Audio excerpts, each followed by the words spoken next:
Bien, esta será nuestra segunda lección dedicada a la nomenclatura química básica y primero vamos a hablar de los hidruros no metálicos. Los hidruros no metálicos son una amplia categoría de sustancias binarias o poliméricas que se forman entre el hidrógeno y un no metal. Estas sustancias son covalentes y poseen una amplia diversidad de propiedades.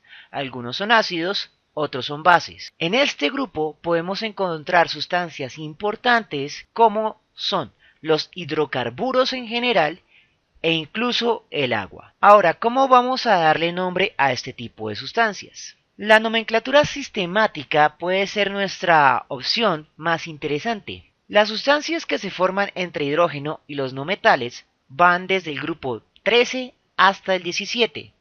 Teóricamente se esperaría aplicar la nomenclatura tradicional en que el hidrógeno es el catión y el otro no metal es el anión que termina en uro.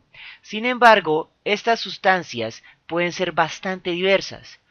Por ejemplo, con los hidruros del carbono o hidrocarburos estamos hablando de miles de millones de posibles polímeros isoméricos, es decir, sustancias que solo requieren carbono o hidrógeno, que tienen la misma cantidad de átomos pero que se organizan de manera diferente. Por lo tanto, generalmente se aplica la nomenclatura denominada hidruro progenitor. En este caso se emplea un único nombre que se basa generalmente en el nombre del elemento, terminado en el sufijo ano. En este caso, algunos elementos van a cambiar de nombre, como son el carbono, que cambia a met y a otros prefijos dependiendo de la cantidad de carbonos. El nitrógeno va a cambiar a as, pues su raíz en francés es azote, y el oxígeno va a pasar a oxid. Entonces, básicamente la nomenclatura sistemática de estas sustancias no es binaria, basándose en el hecho de que no son sustancias con propiedades binarias o iónicas, generalmente. Entonces tenemos los siguientes ejemplos: borano, metano, azano, oxidano y fluorano. En términos generales, las sustancias con base en nitrógeno e hidrógeno y todas las de su columna van a comportarse como bases, como en el azano, que va a capturar hidrógenos del agua, mientras que las sustancias del grupo 16 y 17 que se forman con hidrógeno, como las del oxígeno y su columna o las del flúor y su columna, van a comportarse como ácidos, ya que liberan al menos un hidrógeno o todos sus hidrógenos en agua. El problema es que la nomenclatura sistemática no es lo más común que uno se encuentre inclusive en los libros de texto. La nomenclatura tradicional puede distinguirse en dos o tres grupos. El grupo más claro es el de los ácidos hídricos. Los ácidos hídricos son básicamente hidruros que se forman con los elementos del grupo 16 y 17. Básicamente oxígeno, azufre, selenio, telurio, flúor, cloro, bromo y yodo. Estos, al formar su compuesto binario con hidrógeno, recibirán el nombre de halogenuros para el grupo 17 y anfigenuros para el grupo 16, debido a que anfígenos y halógenos son más electronegativos que el hidrógeno, y por lo tanto ellos serían los que serán el anión terminado en uro, como en sulfuro de hidrógeno para el hidruro del azufre o fluoruro de hidrógeno para el hidruro del flúor. En general, la condición para aplicar esta nomenclatura es que la sustancia se encuentre en estado de pureza.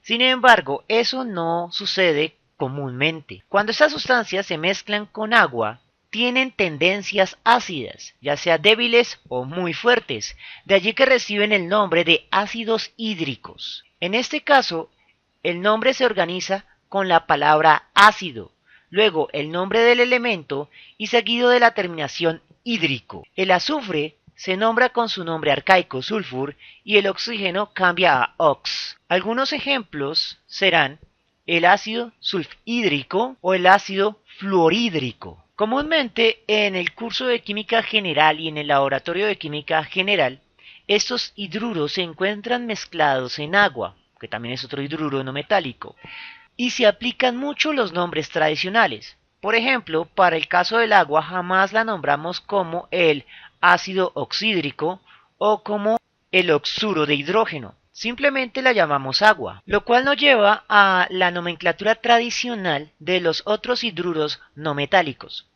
de los cuales en el curso de química general no hablamos tanto. Tal vez el más importante es el hidruro que se forma con el nitrógeno. Sin embargo, esta sustancia casi universalmente en los libros de texto siempre será referenciada con su nombre especial tradicional, amoníaco, mientras que los hidruros del carbono se dirán denominados hidrocarburos y al ser tan diversos y tener tantas aplicaciones, tienen un curso específico dedicado exclusivamente a ellos, que es el curso de química orgánica que verán en su grado 11. Bien, ahora pasaremos a la siguiente categoría de sustancias muy común en los cursos de química general y son los hidróxidos.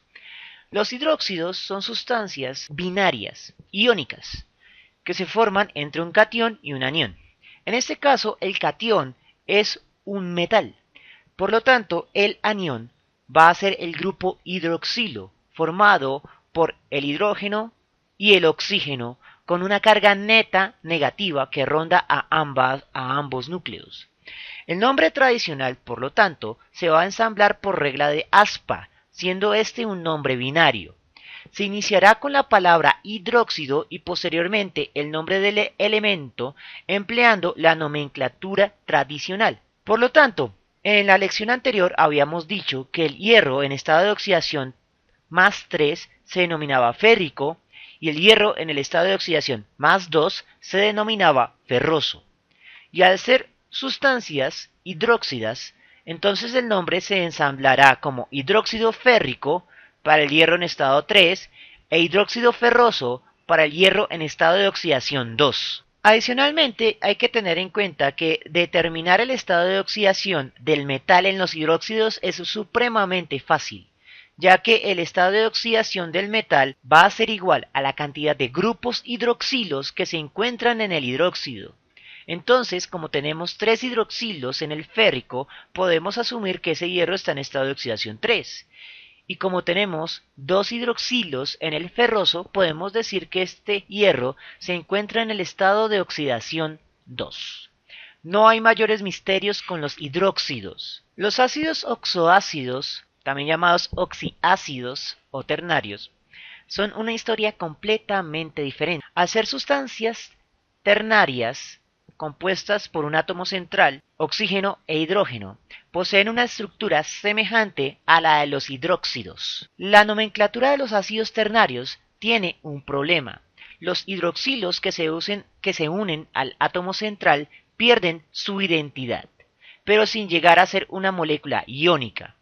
Al ser una molécula covalente con dos cationes diferentes, el primero siendo el hidrógeno y el segundo siendo el átomo central, no podemos aplicar una nomenclatura simple de anión-catión, ya que tenemos dos cationes. O más precisamente, dos átomos o dos grupos de elementos catiónicos con cargas positivas virtuales. Así que miremos cuál fue la solución que se aplicó en la nomenclatura tradicional. En la nomenclatura tradicional se emplea un nombre binomial, pero que no implica cargas.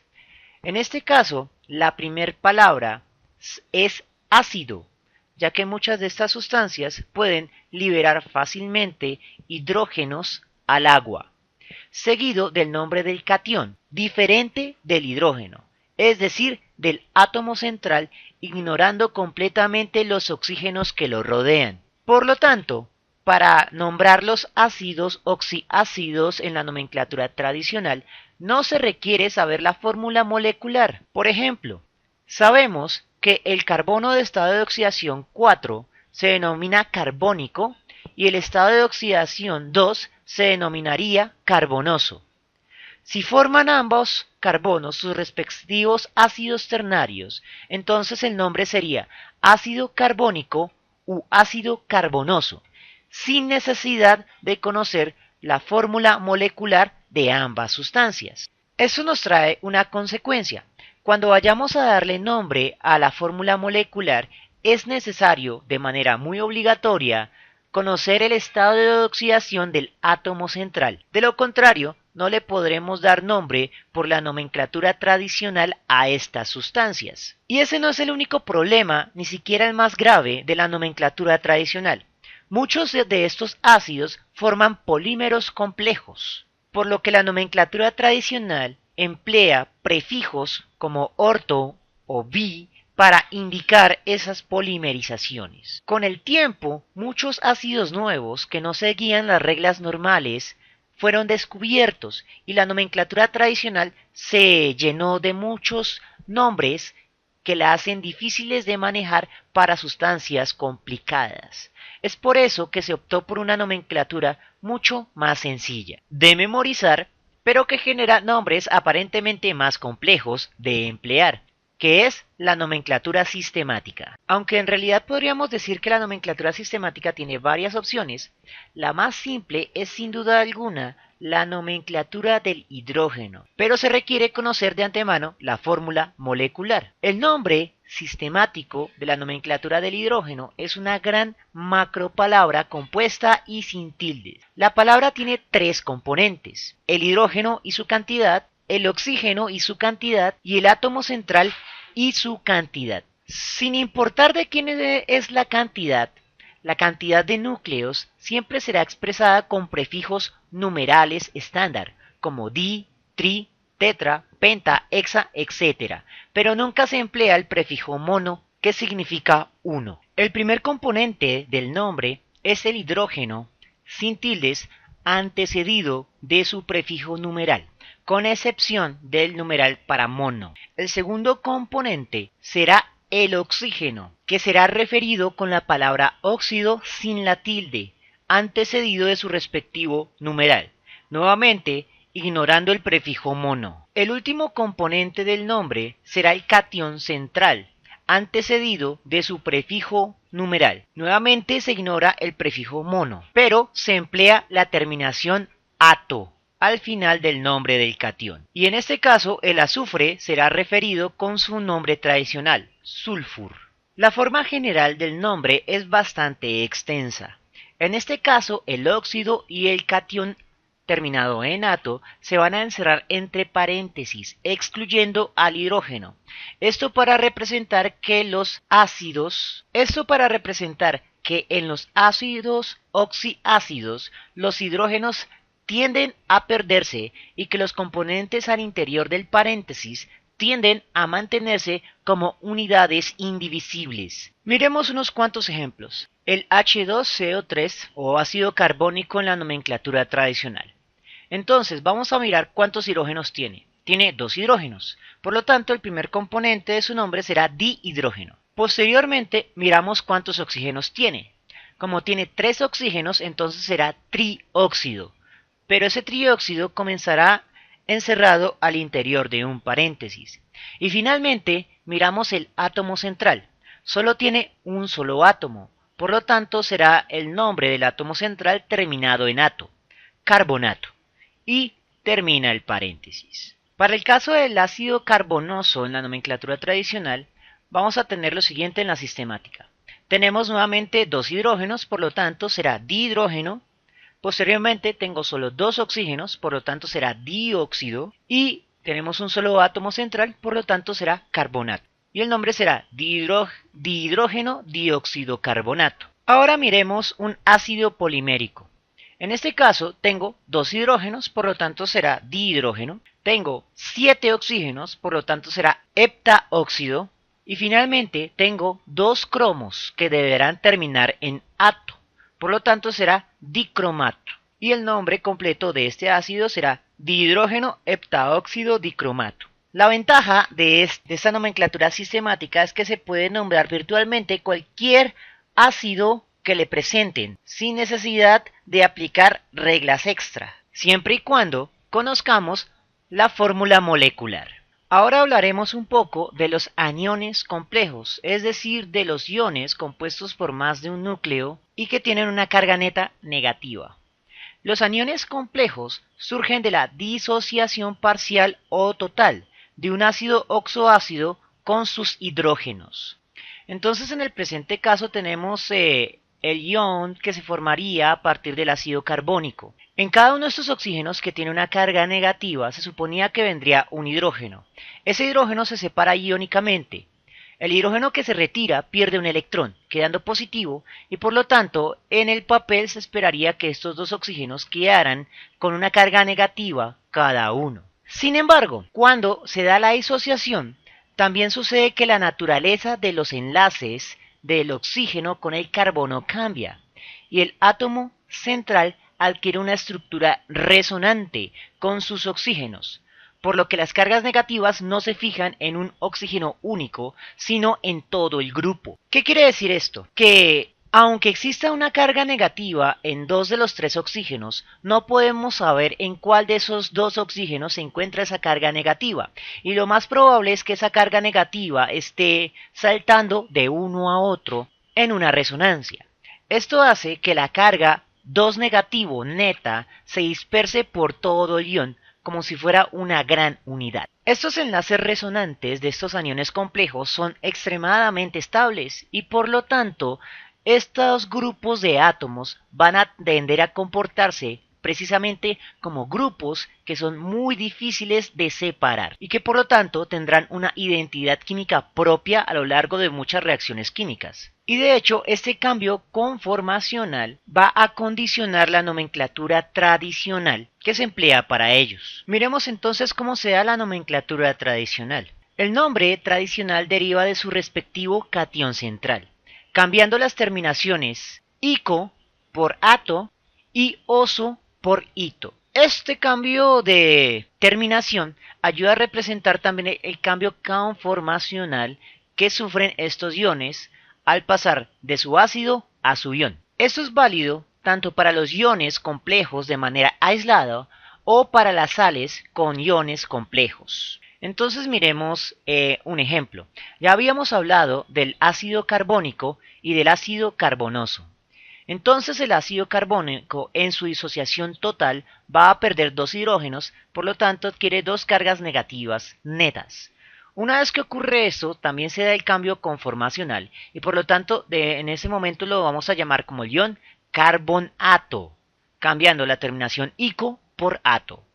Lo mismo sucedería hipotéticamente con el hipotético ácido carbonoso, que pasaría a ser el ion carbonito. En caso de tener disociaciones parciales, se emplea el prefijo bi, ya que muy comúnmente los ácidos con disociaciones parciales son dipróticos, como precisamente en el ácido carbónico, que al perder únicamente un hidrógeno va a pasar a denominarse como el ion bicarbonato. La nomenclatura sistemática para estos iones es más directa y se basa en su ácido respectivo, en su nombre sistemático respectivo. En este caso, la única diferencia es que hay que indicar la carga del ion en numerales arábigos y también determinar la polaridad de dicha carga.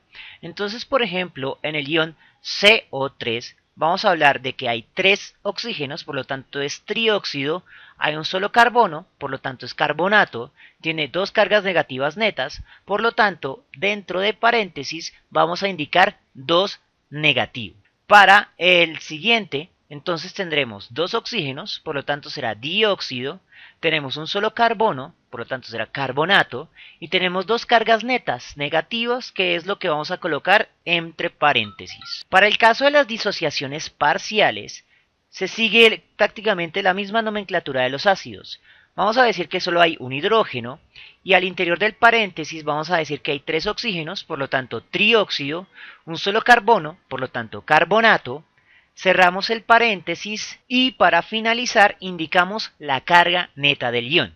En este caso tenemos una sola carga negativa, por lo tanto será un ion de 1 negativo. Y en este caso los unos sí se escriben. Para el caso de los cationes complejos la situación no es tan complicada. El único catión complejo que se emplea regularmente en el curso de química general es el ion amonio, también conocido en la nomenclatura sistemática como ion azanio. Para el caso de las sales complejas, en la nomenclatura tradicional se ensambla el nombre de manera binaria. Eso implica que hay que identificar el nombre del anión complejo y el nombre del catión. En este caso, la situación es bastante simple. Evidentemente, el 2 y el 3 no son entidades que se puedan dividir por un mismo número, lo cual significa que el 2 y el 3 son las cargas o estados de oxidación de los componentes que han sido cruzados por regla de Aspa.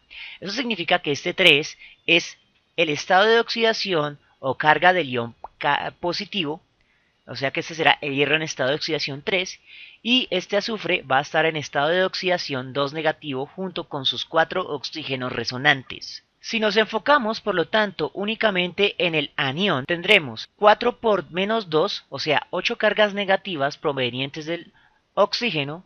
Eso significa que el azufre va a tener 6 cargas positivas. El azufre de 6 cargas positivas era denominado sulfúrico y cuando pasa a ser su ion se denomina sulfato. Por lo tanto, este anión va a ser el anión sulfato. Y el hierro en estado de oxidación 3 habíamos dicho que era el férrico. Por lo tanto, el nombre binario de esta sustancia será sulfato férrico. En el siguiente caso tenemos un anión complejo que ya habíamos hablado en muchos de los ejercicios anteriores. Es el ion del carbono denominado carbonato, que proviene del ácido carbónico. Por lo tanto, el nombre del anión o de la parte aniónica de esta sal será carbonato. En cuanto al sodio, solo tiene un estado de oxidación posible, por lo tanto podemos emplear la palabra sódico o de sodio. Lo más común es emplear de sodio, por lo tanto el nombre binario de esta sal será carbonato de sodio. En el siguiente caso tenemos berilio como catión y el berilio solo tiene una carga, solo tiene un estado de oxidación posible que es 2 positivo. Por lo tanto, la parte catiónica sería de berilio, mientras que el anión complejo vuelve a ser el anión sulfato. Por lo tanto, la unión binaria de este nombre será sulfato de berilio. Para el caso de las disociaciones parciales, hay que identificar que esta parte de acá es un anión complejo que sale de una disociación parcial. La disociación total sería el ion carbonato y la disociación parcial emplea el prefijo bi. Por lo tanto será bicarbonato, siendo ese la primera parte del nombre binomial. La segunda parte vuelve a ser el sodio que solo tiene un estado de oxidación posible, por lo tanto la segunda parte del nombre volverá a ser de sodio y el nombre será por lo tanto bicarbonato de sodio. La parte complicada de la nomenclatura tradicional, por lo tanto, va a ser siempre identificar el estado de oxidación del átomo central positivo en el anión complejo, sea este azufre, carbono, cromo o el átomo central que nos arroje el anión. Sin embargo, hay aniones que son muy comunes y que al final uno se termina memorizando, como el anión sulfato y el anión carbonato, e incluso el anión bicarbonato para una sustancia de uso extremadamente común. Para el caso de la nomenclatura sistemática tenemos algo muy semejante con la nomenclatura tradicional, en que se trata de nombres binarios en el cual el anión complejo va antes que el catión, pero debido a que el anión se puede repetir varias veces, como en la sal compuesta entre el ion sulfato y el ion férrico, en sus nombres tradicionales, hay que emplear prefijos especiales conocidos como los prefijos numeralis. Los prefijos numeralis son bis, tris, tetraquis, pentaquis, hexaquis, heptaquis y de allí en adelante terminan en aquis. Estos prefijos numeralis nos ayudan a determinar la cantidad de veces que se repite el anión, mientras que las repeticiones del catión serán determinadas por los prefijos numerales normales, di, tri, tetra, penta, etc. Entonces miremos el nombre sistemático de las siguientes sales. Comenzamos con la parte aniónica. Si la parte aniónica se repite varias veces, por ejemplo aquí tenemos un anión que se repite 3 veces, vamos a emplear el prefijo numeralis. Por lo tanto, como se repite 3 veces, empleamos el prefijo numeralis tris y abrimos un corchete. Después del corchete vamos a dar el nombre al anión complejo según las reglas de la nomenclatura sistemática. Tengo 4 oxígenos, entonces será tetraóxido. Tengo un solo azufre, por lo tanto será sulfato. Cierro el corchete y luego miro cuántas veces se repite el catión. El catión aquí se repite 2 veces, por lo tanto será de dihierro. En caso de que el anión no se repita, como en la siguiente sal, no tenemos que emplear los prefijos numeralis. Entonces, simplemente es comenzar con las reglas de la nomenclatura sistemática.